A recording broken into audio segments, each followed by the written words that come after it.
हो गए?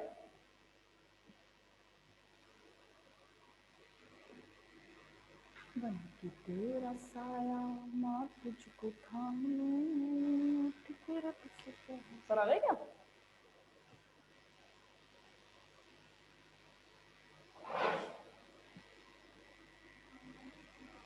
आगे चलो देखना,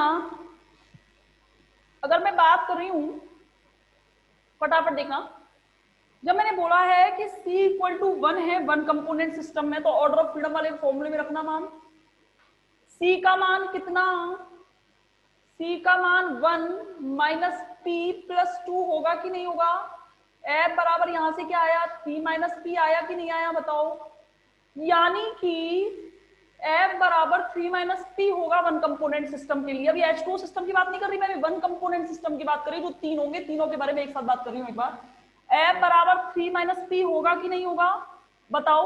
जब F बराबर 3 माइनस पी होगा तो जरा सोच के देखना एक बात मेरी, क्या कभी फेज की यानी कि P का मान न्यूनतम कितना हो सकता है? P का मान जितना न्यूनतम होगा F का मान उतना ही ज्यादा होगा कि नहीं होगा? यानी कि अगर मैं ये कहूं कि P का मान न्यूनतम रखूं मैं यहाँ पे, तो पहले तो मुझे बताओ फेज का न्यूनतम मान कितना हो सकता है बच्चों, बताना। P का न्यूनतम मान कितना हो सकता है? मेरी आवाज अगर सुनाई दे रही है तो P का न्यूनतम मान 1, वेरी गुड, 0 नहीं होगा। अगर फेज नहीं प्रेजेंट होगी तो उस पदार्थ का कोई अस्तित्व नहीं है। जिन्होंने एक जवाब दिया है बहुत बेहतरीन जवाब है। F बराबर, मैंने उठाना कौन, F बराबर देखना, देखना इधर 3 माइनस 1, यानी कि एक घटक तंत्र को पूर्णतया व्यक्त करने के लिए मुझे सिर्फ दो चरों की आवश्यकता होगी। उन दो चरों को मैं बात कर सकती हूं, एक तो मैं ताप ले लूं और एक मैं दाब ले लूं। यानी कि एक घटक तंत्र को पूर्णतया व्यक्त करने के लिए मुझे दो चर ताप और दाब की आवश्यकता होगी, इसीलिए एक घटक तंत्र को ताप दाब वक्र भी कहा जाता है।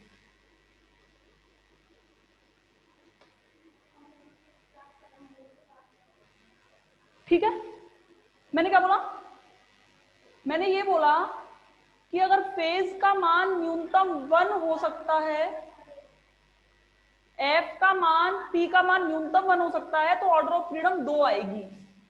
तो यानी कि मुझे इस एक घटक तंत्र को पूर्णतया व्यक्त करने के लिए दो चरों की आवश्यकता होगी, और दो चर कौन से होंगे? वो ताप और दाब। मुझे अगर बहुत ज्यादा जरूरत पड़ेगी तब मैं संगठन की बात करूंगी, लेकिन जब मैंने बात की है ताप और दाब की, तो मेन इफेक्ट ताप और दाब पर लिखा जाता है। और ध्यान रखना यहाँ पे एक चीज और करेक्शन करना, ये सी पी तो क्या है? C number of component, P number of phases, और दो पता है क्या है?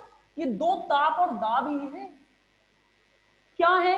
दो ताप और दाब ही है। और इसी दो को चेंज करने के लिए बाद में इसका मर्यादित अवस्था समीकरण यूज किया गया था। ये दो मैं इसलिए कह रही थी, मैं बताऊंगी जब आएगा, इसलिए यहां आ रहा है, तो इसलिए अच्छे समझा रही हूं। दो क्या है कि ये ताप और दाब मेन इफेक्ट करते हैं, तो ये दो इनकी संख्या होती है, इसलिए F बराबर C minus P plus 2 formula बनाया गया है। समझ में आया? वन कंपोनेंट सिस्टम का बेसिस समझ में आ गया? कोई डाउट है? वैसे आ गया होगा, बताओ कोई डाउट है? मैम हाँ कांस्टेंट है, डेफिनेटली कांस्टेंट है, दो दो डेफिनेटली कांस्टेंट है। हाँ बताओ, आ गया समझ में? आ गया समझ में? बताओ हाँ या ना।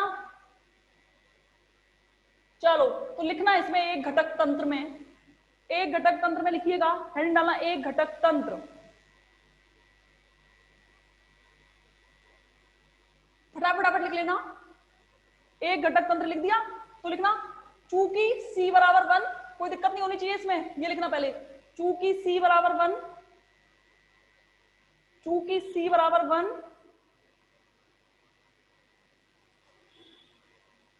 वंस, अरे वंस मोर के लिए कुछ नहीं है इसमें, देखो अभी वंस मोर डांस कर रही हूं मैं। क्या है ये? क्या है? C बराबर 1 है। अरे वन कंपोनेंट सिस्टम के लिए C बराबर 1 होता है, इस फॉर्मूले में मैंने मान रखा, ये आ गया। F बराबर यहां से क्या आया? ये दो पॉजिटिव एक पॉजिटिव, ये दोनों जुड़ गए 3, और ये आ गया P 3 माइनस पी। यहाँ पे फेज का न्यूनतम मान 1 हो सकता है, तो ऑर्डर ऑफ फ्रीडम आ गई 2। यानी कि मुझे वन कंपोनेंट सिस्टम को व्यक्त करने के लिए 2 चरों की आवश्यकता होगी, एक होगा ताप और एक होगा दाब, बस यही तो है। तो लिखना इसमें, ये लिख लिया C बराबर 1। अतः प्रावस्था नियम से F बराबर C minus P plus 2, F बराबर C माइनस P प्लस 2, ये लिख देना। फिर ये C का मान रख दीजिएगा, F बराबर 1 माइनस P प्लस 2, तो F बराबर क्या आया यहाँ से 3 माइनस P, F बराबर क्या आया 3 माइनस P, लिख दिया। F बराबर यहाँ से क्या आ गया, लिखना यहाँ पे, ये लिख दिया। इसके बाद लिखना चूंकि प्रावस्थाओं की न्यूनतम संख्या, ये लिख देना भले, चूंकि P का न्यूनतम मान बराबर 1, P का न्यूनतम मान बराबर 1, P का न्यूनतम मान 1 रख दिया यहाँ पे, तो F बराबर क्या आ गया 2, F बराबर आ गया 2। लिख लिया यहाँ तक? तो अब लिखना अतः, लिख लिया ना, लिख लिया, लिख लिया, चलो लिखो। अतः एक घटक तंत्रों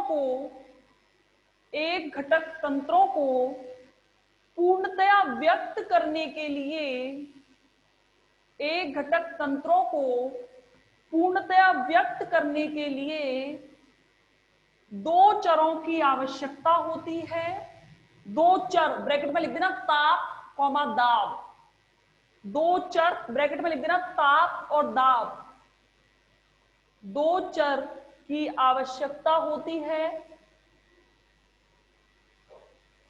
अतः इन्हें ताप दाब वक्र भी कहते हैं, अतः इन्हें ताप दाब वक्र भी कहते हैं, ताप दाब वक्र भी कहते हैं। पहला डालना एक घटक तंत्र में H2O सिस्टम, जल तंत्र सॉरी, एक घटक तंत्र लिख दिया, एक घटक तंत्र लिख दिया, एक घटक तंत्र में लिखना H2O सिस्टम। यहां से स्टार्टिंग करना, इसका डायग्राम कल बताऊंगी क्योंकि इसके लिए पूरा लेक्चर चाहिए। चूंकि लिख देना, चूंकि मेरे साथ साथ लिखना, ये तो पता ही है सबको, H2O लिक्विड, H2O गैस,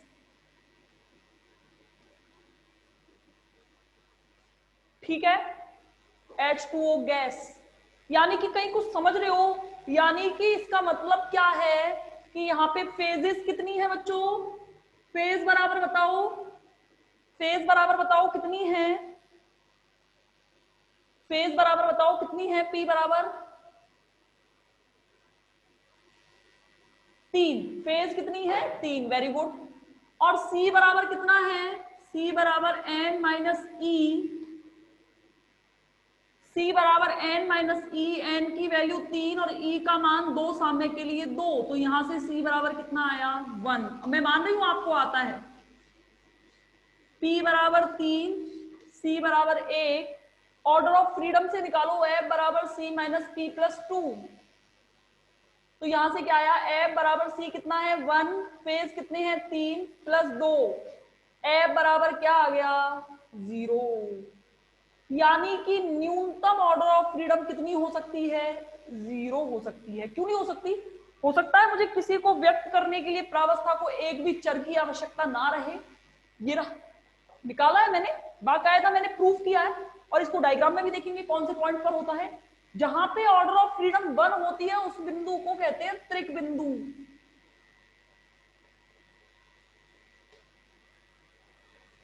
क्या कहते हैं, अभी तो बस इतना लिखो, अभी त्रिक बिंदु के बारे में चर्चा करेंगे डायग्राम से। तो F बराबर 0, तो इसमें लिखना, इसमें लिखना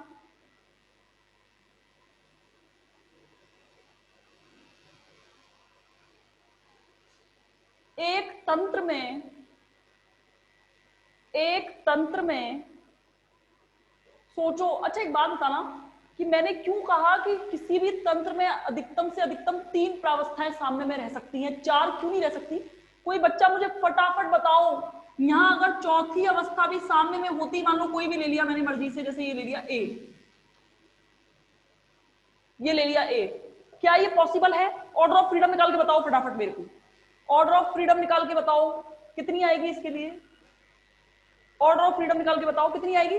सी बराबर कितना है 4, एफ बराबर कितना है, सॉरी पी बराबर कितना है, सी बराबर कितना है, सी बराबर निकाल लिया एन माइनस ई के फॉर्मूले से, और एन कितना है 4 माइनस 3 बराबर आ गया 1, और पी बराबर कितना है 4, फॉर्मूले में रखना सी माइनस पी प्लस 2 वाले फॉर्मूले में। अब मैं जल्दी जल्दी करूंगी, मैं मान रही हूं आपको आता है। 1 माइनस 4 प्लस 2, 2 और 1 3, 3 माइनस 4 बराबर -1। क्या ऐसा पॉसिबल है क्या कि -1 हो जाए?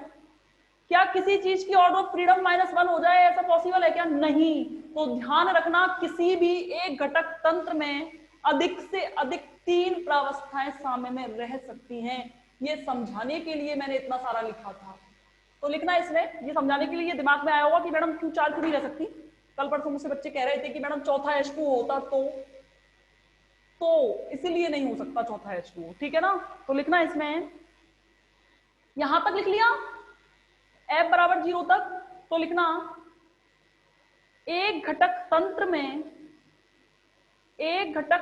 में अधिक से अधिक 3 प्रावस्थाएं साम्य में रह सकती हैं।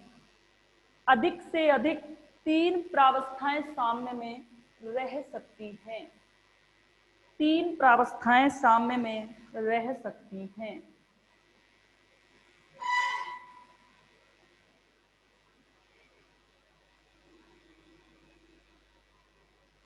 अधिक से अधिक 3 प्रावस्थाएं साम्य में रह सकती हैं, ठीक है। कल की क्लास में स्टार्ट करेंगे इसका डायग्राम, और डायग्राम के साथ इस H2O सिस्टम को खत्म होने के बाद में स्टार्ट करूंगी सल्फर सिस्टम। एक सिस्टम मुझे करवाना है, बाकी के तो मुझे डायग्राम बनाने हैं, खुद से करेंगे आप, मुझे पक्का यकीन है आप खुद से कर लेंगे। और 2 कंपोनेंट सिस्टम में भी मैं सिर्फ एक करवाऊंगी, बाकी सब आप खुद करेंगे। फिर इसके बाद में, क्योंकि सेम है ये सब, एक बार डायग्राम आ जाए, डायग्राम और आप एक बार या 2 बार या 3 बार प्रैक्टिस करोगे, एकदम रट जाएगा। इसे ऐसे समझ में आ जाएंगी चीजें कि आपको कभी दिक्कत ही नहीं आएगी कि हाँ भाई मुझे ये डायग्राम बनाना आता है कि नहीं आता है। बस कुछ नहीं करना है, नंबर ऑफ कंपोनेंट निकालने, नंबर ऑफ फेजेस निकालने और ऑर्डर ऑफ फ्रीडम निकालनी है, बस इसके अलावा और कुछ नहीं करना। कोई दिक्कत की बात ही नहीं है, कोई टेंशन ही नहीं है, ठीक है। कोई दिक्कत है, कोई डाउट है, बताओ। क्लास में हम H2O सिस्टम स्टार्ट, मुझे भी बड़ा ही इंतजार रहता है सुबह के 9 बजने का, सॉरी 10 बजने का, कि हाँ मुझे कब सेकेंडरी की सबसे बेस्ट क्लास है पता है। और इसमें मुझे यहाँ ऑनलाइन अगर और क्लासेस सुने तो सुन ले, वो कोई दिक्कत नहीं है। मुझे सबसे अच्छी क्लास है फर्स्ट सेकेंड ईयर की क्लास, जो है जो बच्चे एक्टिव रहते हैं और मजा भी आता है पढ़ाने में, ठीक है। तो कल मिलेंगे अगली क्लास के साथ, जिसमें हम सिस्टम पढ़ेंगे H2O सिस्टम, और उसके बाद सल्फर सिस्टम स्टार्ट करूंगी मैं, ठीक है। कल